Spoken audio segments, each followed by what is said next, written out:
बिस्मिल्लाहिर्रहमानिर्रहीम। अस्सलाम वालेकुम। मैं हूं बाजी परवीन और आप देख रहे हैं बाजी Parveen health and beauty tips. आज आपकी खिदमत में एक बहुत ही ख़ास वीडियो लेकर आई हूं जो कि बहुत ज़्यादा लोग परेशान हैं खांसी के लिए, और सर्दी में तो खांसी बिल्कुल ख़त्म ही नहीं होती। तो इसलिए आज आपकी खांसी ख़त्म होने वाली है। मेरी वीडियो को एंड तक देखना है, सुनना है, ताकि आपके घर बैठे ही परेशानी दूर हो जाए और महंगे से महंगे शरबत आपको पीने की अब ज़रूरत नहीं है। तो आइए जानते हैं।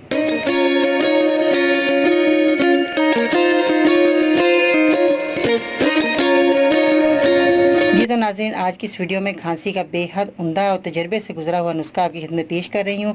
आपने मेरा नुस्खा इस्तेमाल करवाना है मरीज़ को। बच्चे, बड़े, बूढ़े सब ये मेरा नुस्खा इस्तेमाल करेंगे, इंशाल्लाह ताला उनकी परेशानी ख़त्म हो जाएगी। इसमें जो चीज़ें आपको दरकार होंगी इनको बताने से पहले मेरे यूट्यूब चैनल पर आपने सब्सक्राइब ज़रूर करना है, ताकि सबसे पहले आपको मेरी वीडियो जो है आपको मिल जाए, और लाइक भी ज़रूर कीजिएगा, ताकि मज़ीद आपकी जो है परेशानियां घर बैठे ही दूर हो जाएंगी। तो इसमें आपने लहसन का इस्तेमाल करना है। देसी लहसन आपका होना चाहिए। देसी लहसन जो होता है वो छोटे छोटे जव्वे होते हैं इसके, और ये जो है देसी लहसन बहुत फ़ायदेमंद होता है। फार्मी लहसन के मोटे मोटे जव्वे होते हैं, वो आपने इस्तेमाल नहीं करने। आपने देसी लहसन ही लेकर आना है और इसका इस्तेमाल आपने करना है। आप पहले जानते हैं कि पुराने वक्तों में लोग जो है ये छोटे जव्वों का जो है लहसन इस्तेमाल किया करते थे और अपना खाना तैयार करते थे, अपनी दवाएँ तैयार करते थे, इसलिए कि उनको फ़ायदा बहुत होता था और इसमें अफादियत बहुत ज़्यादा है। और वो जो है फार्मी लहसन आसानी तो होती है छीलने में, जल्दी जल्दी छीला और हंडिया पका ली, मगर उसका फ़ायदा कुछ भी नहीं है। इसका हंडिया पकाने में भी फ़ायदा और दवा बनाने में भी फ़ायदा होगा। आपने क्या करना है, अदरक का इस्तेमाल करना है। अदरक जो है आपके किचन में मौजूद है और आपके रोज़ाना जो है सब्ज़ी में आती होगी अदरक, इसमें आपने इस्तेमाल करनी है। उसके बाद आपने खालिश शहद का आपने इस्तेमाल करना है, जो कि जमता नहीं है। खालिश शहद आपका बेहद ज़रूरी है। तो आपने किसी ईमानदार बंदे से जो है शहद का आपने जो है इसका इस्तेमाल करवाना है मरीज़ को।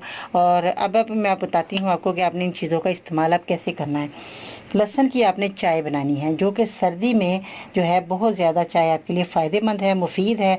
लहसुन की चाय बनाने के लिए आपने लहसुन के 2 से 3 जव्वे आपने काट कर गर्म पानी में कुछ मिनट तक पकाने हैं। इसके बाद इसे छान कर आपने अदरक का इसका रस आपने निकाल लेना है। अदरक का रस आपने 1 चम्मच और 1 चम्मच आपने शहद मिलाकर आपने मरीज़ को देना है। इंशाल्लाह देखेंगे आपके थोड़े ही दिनों के बाद आपकी जो सर्दी में खांसी हो रही है ख़त्म नहीं हो रही, सारी ये सर्दी गुजर गई, आपकी खांसी ख़त्म नहीं हो रही। तो आपने जो है ये मरीज़ को ज़रूर ये कहवा बनाकर पिलाना है। आप यकीन जाने उसी वक्त मरीज़ को सुकून मिलेगा, और वो जो है रात को जैसे खांसी बहुत ज़्यादा उठ रही है, किचन में जाएं और ये नुस्खा बनाकर मरीज़ को दें, फौरी फ़ायदा हासिल करें। और जो है किचन आपका बहुत बड़ा दवाखाना है। जो लोग नहीं जानते वो मेरी वीडियो को देखें, मेरे यूनानी नुस्खों को देखें और किचन में जाकर अपनी दवा को तैयार करें। तो ये सर्दी में आपका बेहद उम्दा नुस्खा तैयार हो गया। अब आपको कोई शरबत वगैरह या कोई दवाई या इंजेक्शन लगवाने की ज़रूरत पेश नहीं आएगी। छोटे बच्चों को भी दें, बड़ों को भी दें, बूढ़ों को भी दें, सब लोग ये नुस्खा इस्तेमाल करें। इसका कोई साइड इफ़ेक्ट नहीं है। खांसी के लिए बेहद उम्दा नुस्खा। गले की खराश ख़त्म, गले के दर्द ख़त्म, सीने की दर्द ख़त्म, हत्ता कि बहुत ज़्यादा जो भी खांसी में आपको प्रॉब्लम आ रही है, सर दर्द, सब चीज़ें आपकी जो है परेशानी है वो आपकी ख़त्म हो जाएंगी और आपको सुकून मिलेगा। ये नीम गर्म आपने पीना है, इंशाल्लाह ताला फ़ायदा हो जाएगा। दुआ में ज़रूर याद रखिएगा। तो बहुत ज़्यादा जो एक बहुत ही अच्छी जो एक बात मैं बताना चाहूँगी चलते चलते, जब अल्लाह का करम हो जाता है तो वसीले भी बन जाते हैं और मांगने का तरीका भी आ जाता है। तो ज़रूर दुआ में याद रखिएगा। इंशाल्लाह ताला फिर मिलते हैं नई वीडियो में, तब तक के लिए अल्लाह हाफिज़।